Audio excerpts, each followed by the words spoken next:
जय श्री राधे राधे।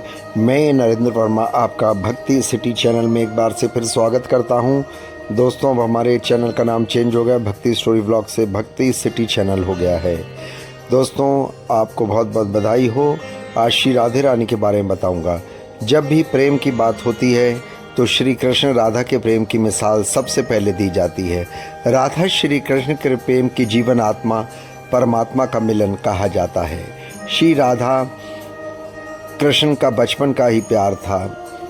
श्री कृष्ण जब 8 वर्ष के थे तब दोनों ने प्रेम की अनुभूति की। राधा श्री कृष्ण के दैवीय गुणों से परिचित थी। उन्होंने जिंदगी भर अपने प्रेम की स्मृतियों को बनाए रखा। यह उनके रिश्ते की सबसे बड़ी खूबसूरती थी। आइए पूरी कहानी जानने से पहले आपसे हाथ जोड़ के अनुरोध करूंगा, ब्लॉग को अधिक से अधिक लाइक करें, शेयर करें, बेल आइकॉन को प्रेस करें और सब्सक्राइब भी करें। कहा जाता है कि श्री कृष्ण केवल 2 चीज़ें सबसे ज़्यादा प्यारी थी। ये दोनों चीज़ें आपस में एक दूसरे से गहराई से जुड़ी हुई थी। बांसुरी श्री कृष्ण की और राधा रानी। कृष्ण की बांसुरी की धुन ही थी जिससे राधा श्री कृष्ण की तरफ खिंची चली आई। राधा की वजह से श्री कृष्ण बांसुरी को हमेशा अपने साथ रखते थे। भले ही श्री कृष्ण और राधा का मिलन नहीं हो सका, लेकिन उनकी बांसुरी उन्हें हमेशा एक सूत्र में बांधे रही। श्री कृष्ण के जितने भी चित्रण मिलते हैं उनमें बांसुरी ज़रूर रहती है। बांसुरी श्री कृष्ण के राधा के प्रति प्रेम का प्रतीक है। वैसे तो राधा से जुड़े कई अलग अलग विवरण मौजूद हैं, लेकिन एक प्रचलित कहानी ये भी है जो मैं आपको कह रहा हूँ।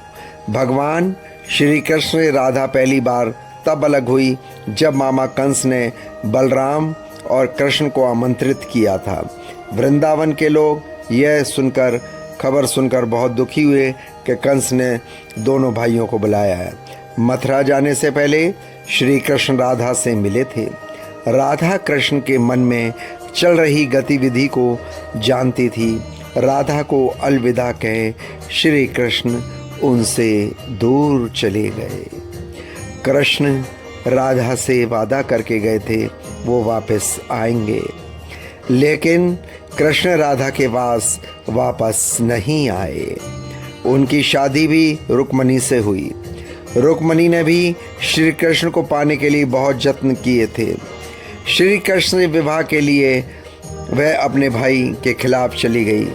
राधा की तरह वह भी श्री कृष्ण से प्यार करती थी। रुक्मणी ने श्री कृष्ण को एक प्रेम पत्र भी भेजा था और वह आकर उन्हें साथ ले गई।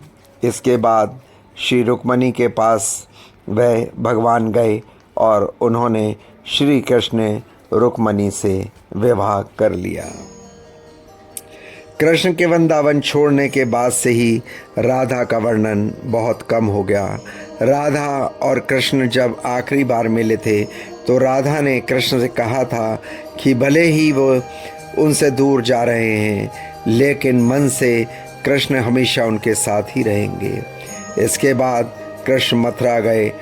कंस और बाकी राक्षसों को मारने का अपना काम पूरा किया। उसके बाद प्रजा की रक्षा के लिए कृष्ण द्वारका चले गए और द्वारकाधीश के नाम से लोकप्रिय हुए। जब कृष्ण वृंदावन से निकल गए तब राधा की जिंदगी ने अलग ही मोड़ ले लिया। राधा की शादी एक यादव से हुई थी। राधा ने अपने दाम्पत्य जीवन की सारी रस्में निभाई और बूढ़ी हुई, लेकिन उनका मन तब भी कृष्ण को समर्पित था। राधा ने पत्नी के तौर पर अपने सारे कर्तव्य पूरे किए। दूसरी तरफ कृष्ण ने अपने दैवीय कर्तव्य निभाए। सारे कर्तव्यों से मुक्त होने के बाद राधा आखिरी बार अपने प्रीतम कृष्ण से मिलने गई। जब वह द्वारका पहुंची तो उन्होंने कृष्ण के रुक्मणी और सत्यभामा के विवाह के बारे में सुना, लेकिन वह दुखी नहीं हुई। जब कृष्ण ने राधा को देखा तो बहुत प्रसन्न हुए। दोनों संकेतों की भाषा से एक दूसरे की काफ़ी देर तक बातें करते रहे। राधा जी को कान्हा की नगरी द्वारका में कोई नहीं पहचानता था। राधा के अनुरोध पर कृष्ण ने उन्हें महल में एक देविका के रूप में नियुक्त किया। राधा दिन भर महल में रहती थी और महल में जुड़े कार्य देखती थी। मौका मिलते ही वह कृष्ण के दर्शन कर लेती, लेकिन महल में राधा ने कृष्ण के साथ पहले की तरह मौका मिलते ही श्री कृष्ण के दर्शन कर लेती थी। लेकिन महल में राधा ने श्री कृष्ण के साथ पहले की तरह आध्यात्मिक जुड़ाव महसूस नहीं कर पा रही थी, इसलिए राधा ने महल से दूर जाना तय किया। उन्होंने सोचा कि वह दूर जाकर दोबारा श्री कृष्ण के साथ गहरा आत्मीय संबंध स्थापित करेगी। उन्हें नहीं पता था कि वह कहाँ जा रही है, लेकिन भगवान श्री कृष्ण जानते थे। धीरे धीरे समय बीता और राधा बिल्कुल अकेली कमज़ोर हो गई। उस वक्त उन्हें भगवान श्री कृष्ण की आवश्यकता पड़ी। आखिरी समय में भगवान श्री कृष्ण उनके सामने आए। कृष्ण ने राधा से कहा कि उनसे कुछ मांगे, लेकिन राधा ने मना कर दिया। कृष्ण ने दोबारा अनुरोध करने पर राधा को कहा कि आखिरी बार उन्हें बांसुरी बजाते देखना चाहती है। राधा की अंतिम इच्छा थी। श्री कृष्ण ने बांसुरी ली और बेहद सुरीली धुन बजाने लगे। श्री कृष्ण ने दिन रात बांसुरी बजाई। जब तक राधा आध्यात्मिक से कृष्ण में विलीन नहीं हो गई, तब तक बांसुरी की धुन सुनते सुनते राधा ने अपने शरीर का त्याग कर दिया। हालांकि भगवान श्री कृष्ण जानते थे कि उनका प्रेम अमर है, इसके बावजूद वह राधा की मृत्यु को बर्दाश्त नहीं कर सके। श्री कृष्ण ने प्रेम का प्रतीकात्मक अंत के रूप में बांसुरी तोड़कर झाड़ी में फेंक दी।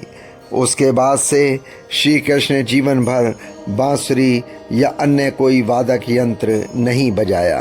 कहा जाता है जब द्वापर युग में नारायण ने श्री कृष्ण का जन्म लिया था, तब माँ लक्ष्मी ने उन्हें राधा रानी के रूप में जन्म लिया था, ताकि मृत्युलोक में भी उनके साथ ही रहे।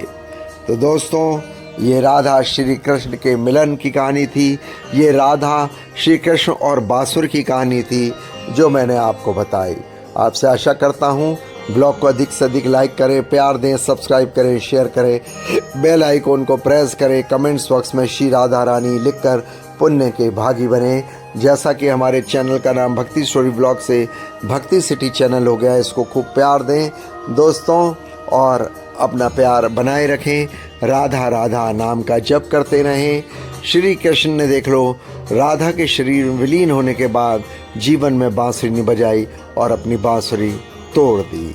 सभी को जय श्री राधे, जय श्री राधे।